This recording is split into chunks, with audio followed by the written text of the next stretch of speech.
இன்னைக்கு ஜேர்னலில் நான் ஒரு ஸ்லீப் ட்ராக்கர் தான் ப்ரிப்பேர் பண்ண போகிறேன். டயட், ஃபிசிக்கல் எக்ஸசைஸ் எவ்வளோ முக்கியமோ அதே அளவுக்கு தூக்கமும் நமக்கு ரொம்ப அவசியம். இந்த ட்ராக்கரில் நான் டேட்டு, டைமிங்ஸ் அப்புறம் ஹவர்ஸ் இன்க்ளூட் பண்ணியிருக்கேன். எனக்கு ஸ்லீப்பிங் கோல்ஸ் 2 இருக்குது. ஒன்று, டோட்டல் ஸ்லீப்பிங் ஹவர்ஸ் 6லேருந்து 7ஆக மாற்றணும்.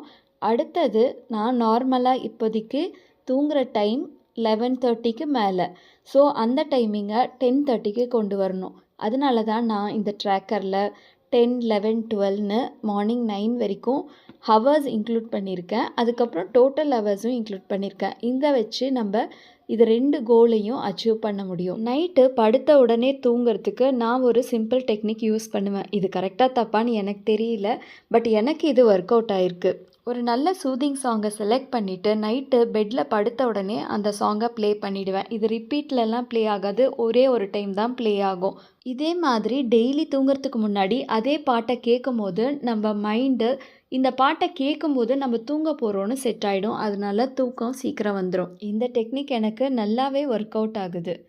இந்த மாதிரி நீங்கள் வேறு ஏதாவது டெக்னிக்ஸ் ஃபாலோ பண்ணிங்கன்னா கமெண்ட்டில் லீவ் பண்ணுங்கள். நிறையா பேருக்கு யூஸ்ஃபுல்லாக இருக்கும். இந்த ட்ராக்கர் ஏப்ரல் மந்த்துக்கானது.